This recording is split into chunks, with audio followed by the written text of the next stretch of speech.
From the Fantasy Armchair, it is the Fantasy TyRant. Hey there, fellow fantasy football freaks. I decided not to distract you with my handsome mug for this two-part video.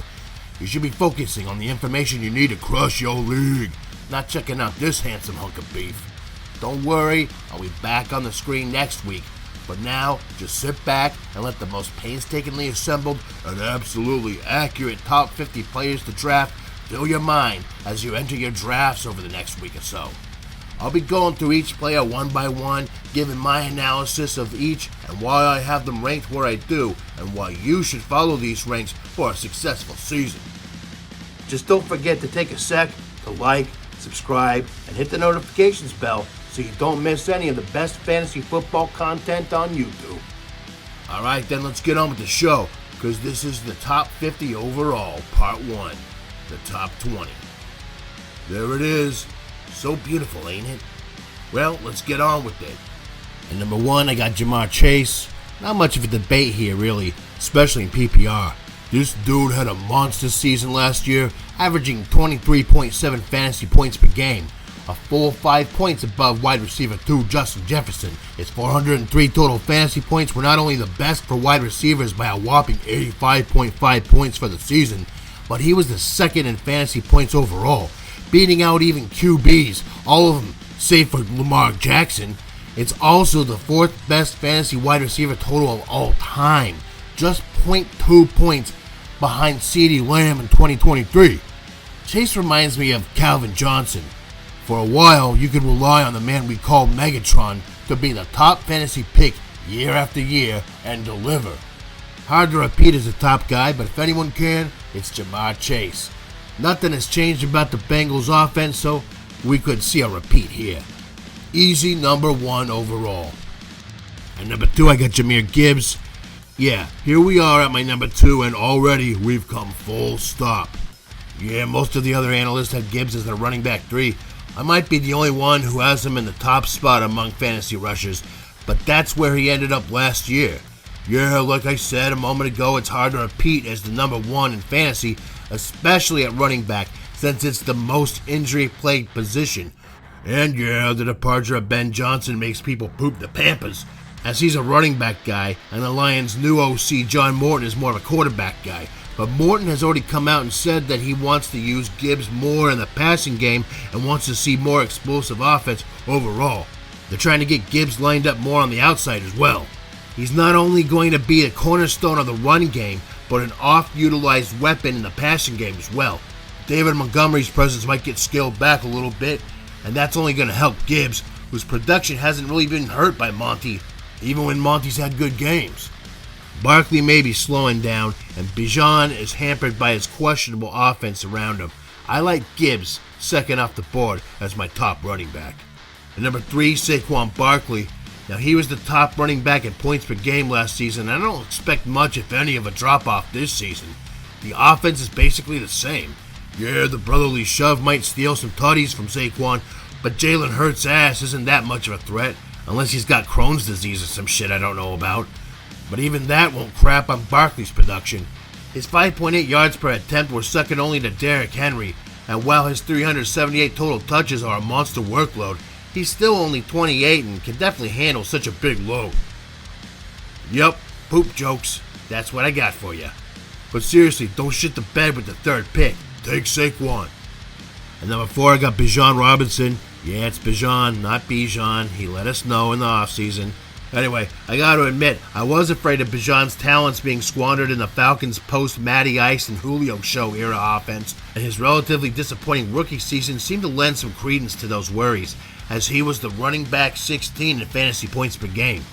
Then last season, he started getting his ass in gear and turned out a top 3 fantasy season among running backs. And this year, Falcons' new OC Zach Robinson says that he wants to use Bijan like Christian McCaffrey, or maybe more like Jahmyr Gibbs. The Robinsons could make some noise with that offense this season, with Zach utilizing Bijan's immense talents. The only thing keeping me from ranking him higher is the fact that the Falcons' offense hasn't proved themselves yet as a solid, cohesive, fully productive unit. That could change this season, but it relies on the play of QB Michael Penix and the team chemistry under his command. so it remains to be seen. If you took Bijan as the top running back, I wouldn't bust your balls over it. The top 3 running backs are pretty much interchangeable, but that's how they figure out for me. At 5, I got Justin Jefferson. The Vikings offense ain't going to be terrible. J.J. McCarthy is an unproven talent, but some things I've seen from him in camp and preseason and college and everything, hey, I think he's the real deal. I think a lot of people are sleeping on him, and that's led to some ranking Justin Jefferson below CeeDee Lamb. Hell, I've seen him fall out of the top 6 overall entirely according to some morons' rankings. But the JJ to JJ connection is about to be a thing. Just watch. Jefferson has been a top 5 wide receiver in each of the last 4 years in terms of points per game. He was number 2 last season and number 1 in 2022. Multiple injuries in 2023 put a damper on that, but he was still number 5. I think the offense is just as good, if not better, this season under the helm of J.J. McCarthy and some welcome additions to the offense like Jordan Mason. Addison missing 3 games could boost Jefferson, as defenses won't be able to ignore borderline stud tight end T.J. Hawkinson and talented wide receiver Jalen Naylor, or the 1-2 running back punch of Jordan Mason and Aaron Jones.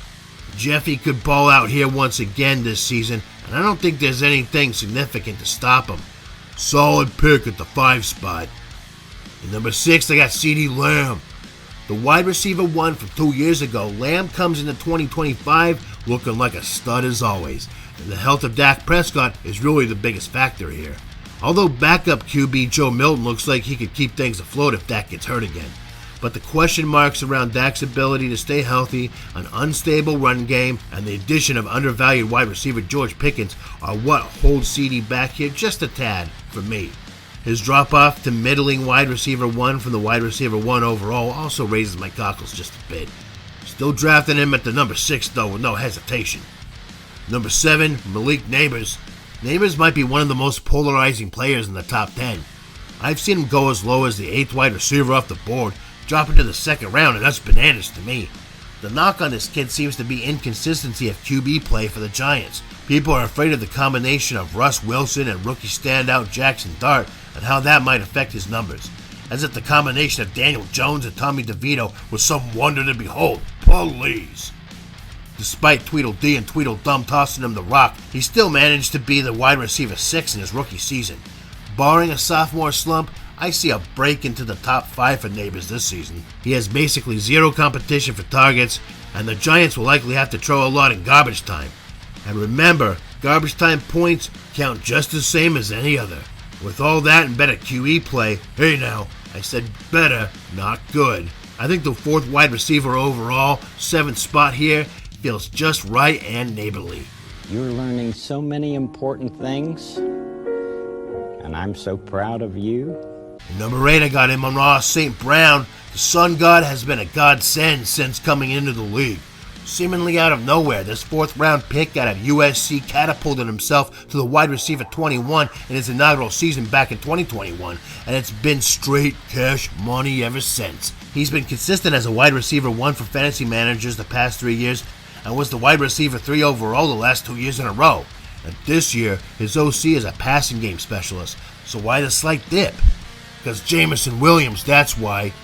More on Jamo later on. Oh, and I also think Sam Laporta bounces back after a sophomore slump, but there's still going to be plenty around in this high-powered explosive offense being cultivated there in Detroit, so I'm not dropping him down too far.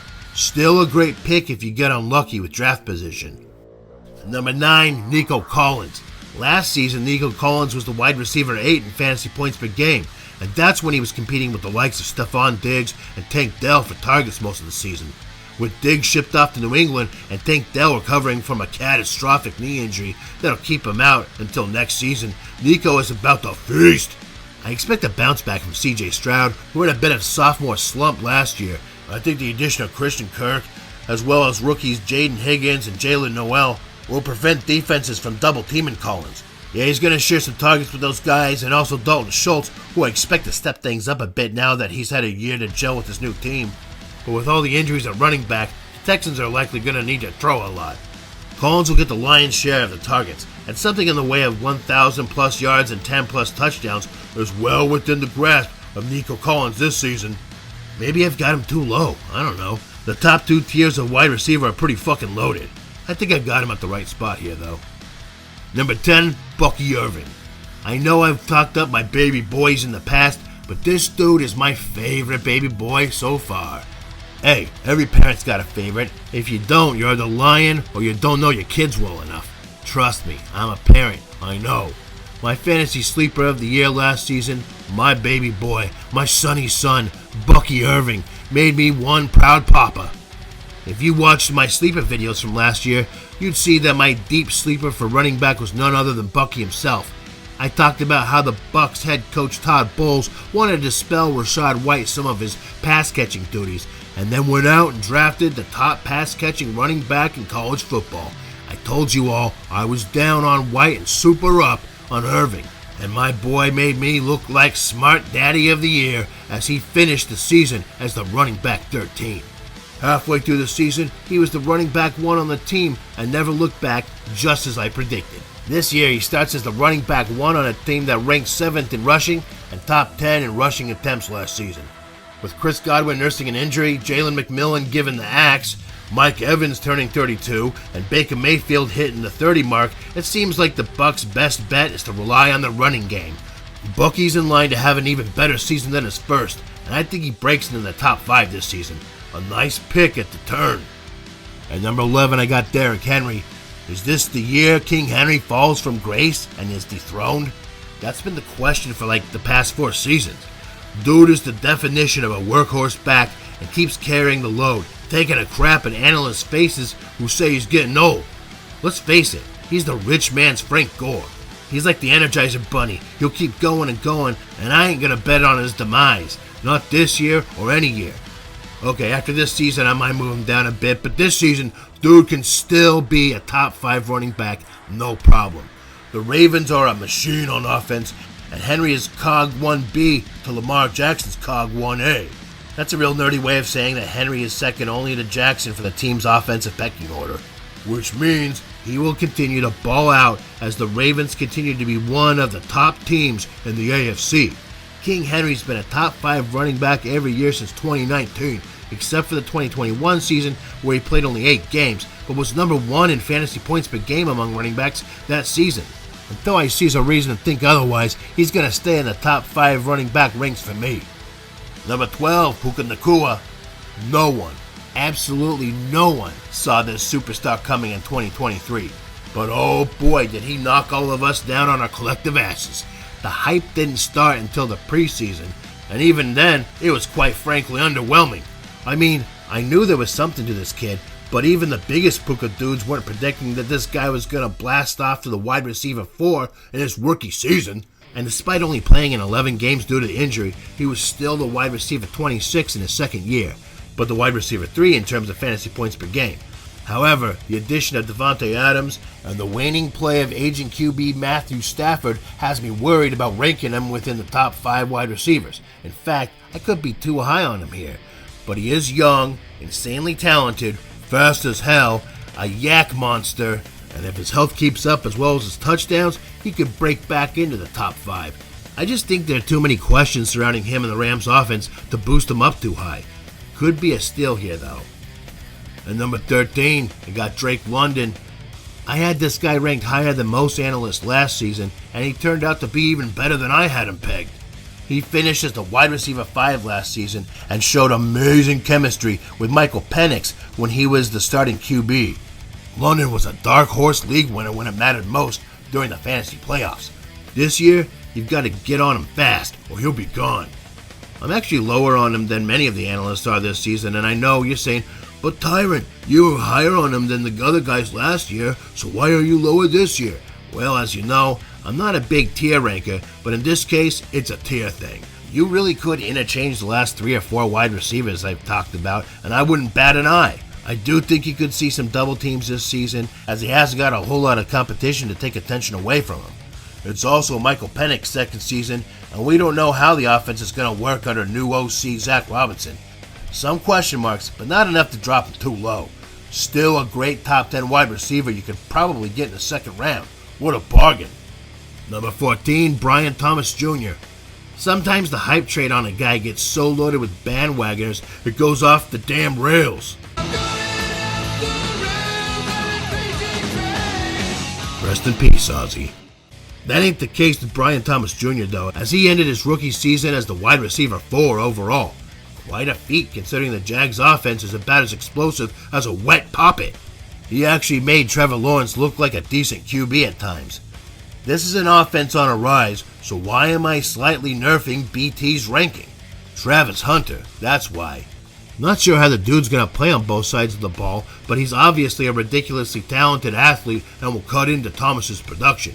I don't think Trevor Lawrence is talented enough to sustain a tremendous amount of production from the passing game, so that'll hold Thomas back a little bit. But I still like him as a top 10 receiver, at least. Number 15, Christian McCaffrey. He'd be the number 2 guy behind Ja'Marr Chase if it weren't for injury concerns. CMC has been running to the ground every year since he's been in the league, and his Achilles tendons have paid the price. He's had surgeries and treatments and seems to be fully recovered if the Niners coaches are anything to go by. He's got chronic Achilles tendonitis, so there's a decent chance that we see a repeat of last season, especially when you consider the fact that the 49ers are the most off-injured team in the last 9 seasons. I don't know what it is about the move to Santa Clara that promotes injury, whether it's the water, or the vegan lifestyle, or being a self-important douchebag. I don't know, but since moving to Levi Stadium, the Niners locker room has looked like an infirmary. This is the biggest risk-reward of the draft. If his itis doesn't act up, he's a league winner in round 2. At number 16, I got Ashton Jeanty. Do we really trust that the Raiders' offense will be good enough to support a top-flight running back? When that running back had over 2,600 rushing yards and 29 touchdowns of 374 carries in his final year of college, does it really matter? Over 7 yards per carry and 28 yards short of Barry Sanders' college record is a pretty damn good resume. Jeanty is the most prolific running back prospect since Saquon Barkley, and you can see how that turned out. The bust possibilities and the futility of the Raiders' massive dog shit they try to pass off as an offense are baked into this ranking. I might be too low on him. You likely won't get him if you try to take him this low, but there is risk involved. Like CMC, this is a risk-reward pick, but if it pays off, you're probably going to win your league if you get him in the second round. Number 17, Achane. Miami is a pain in the ass when it comes to fantasy football, because it all depends on Tua staying healthy and concussion-free. If he stays healthy, there are some real valuable fantasy gems in this offense, and none more valuable in my opinion than Achane. Another surprise superstar rookie in 2023, Achane, playing in only 11 games and 4 starts in his first season, finished with 103 carries for 800 rushing yards and 8 rushing touchdowns to go with 27 receptions for 197 receiving yards and 3 receiving touchdowns. A jaw-dropping 7.8 yards per carry had the fantasy world in awe of this dude. He came back down to earth a little bit in his second season, down to 4.5 yards per carry, but still finished the season having played in all 17 games and averaging 17.6 fantasy points per game, good enough for the running back 5. The worry here is that his small frame could lead to injury, but he's remained surprisingly durable for a running back of his stature so far. For me, the reason I don't have him ranked higher is because of the huge drop-off in fantasy production when Tua's hurt. Achane averages 22.5 fantasy points per game when Tua's on the field versus just 8.7 per game when he's out. Without that huge reliability, I'd have Achane easily as a top 5 running back. If you want to take the risk, you'll likely have to reach up at the end of the first round, beginning of the second to get him. At number 18, I got A.J. Brown. Could this be too high for Brown? Sure, maybe, but you're paying for consistency here. For 3 straight years with the Eagles, he's been a solid wide receiver 1 for fantasy, at least when healthy.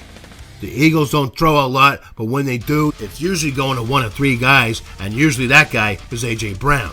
In 2023, his last full season, he was targeted at a top 10 clip in the NFL. So all the talk about the Eagles not passing the ball enough to sustain a wide receiver 1 don't matter. He's only missed 4 games in those past 3 years, so we can rely on him for the number 1 ability in football, availability. Do I think Brown will end up as the wide receiver 10 or higher this season? Yeah, probably not. But who am I putting above him? JSN? Higgins? McConkey?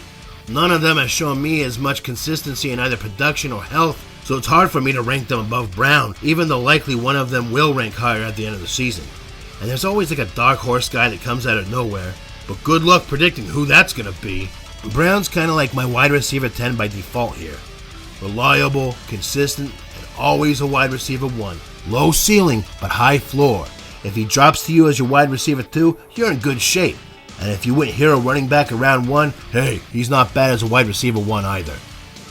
Number 19, I got Brock Bowers. He might be the best tight end in fantasy once again this season, but that doesn't mean I want to punt at other positions just to get him, lest we forget Sam Laporta just last season. I'm not saying I see a deja vu here, but I am seeing this guy go in the first round of drafts, and I think that's the action of a crazy person.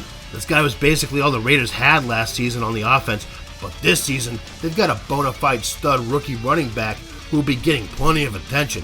Plus, a couple of intriguing rookie wide receivers in Jack Besh and Deontay Thornton. Those guys will certainly take some targets, and the Raiders just signed their old fling Amari Cooper as insurance for their negotiations with Jacoby Myers. They've also been talking about getting their other talented tight end Michael Mayer back in the mix since they couldn't find a trade partner for him in the offseason. Regardless of how that all turns out, Bowers will likely see fewer targets and is expected to take on less of a workload in the offense. I still have him as my tight end 1. I'm just not taking him unless he drops to me at a value in the 3rd round. Number 20, I got Laird McConkey. He's a guy who could break either way this season. He could either break out as a top 10 fantasy wide receiver or lose a lot of opportunities to the abundance of young talent the Chargers boast on offense. Omarion Hampton and Captain One-Eyed Harris, told you I was going to do some pirate thing with him, will command the backfield targets. Rookie Trey Harris is a promising prospect who can make a tremendous impact early on if Quentin Johnston misses much time. And speaking of Johnston, don't sleep on him either. He was impressing the coaches in the preseason before he got hurt. When he's healthy, he'll be in the mix for sure. And speaking of players coming back to their old stomping grounds, the Chargers signed Keenan Allen in the offseason, and I think that could be more significant than many are anticipating. Can year 2 catapult Ladd above all those other lads? Or will McConkey get caught up in the offensive logjam? That question is the only reason I don't rank him higher. This could be a sophomore slump in the making. So there you go, everyone. The first 20 of my top 50 players, analyzed top to bottom. If you want to see the rest of my top 200 as well as write-ups for each of my top 50, including some bonus info, weekly updated rankings, plus one-on-one fantasy advice for your draft and throughout the season, who to sit and start, roster construction, help with trades, waiver wire advice, tips and tricks that made me one of the top fantasy players in the world, and so much more. Sign up with me on Patreon, only $5 a month for all of that and more. Click the link in the description and get yourself your own pocket guru to help you crush your league mates like ants beneath your feet. And look out for part 2 of my top 50, covering the players that make up the rest of my list. That's dropping soon. Subscribe to my channel and click the notifications bell so you don't miss anything. Like this video if you found it worth your time, and share it with everyone you know, even the weirdos. They play fantasy football too. Anyway, look out for part 2 dropping soon. Until then, I'm out. Peace.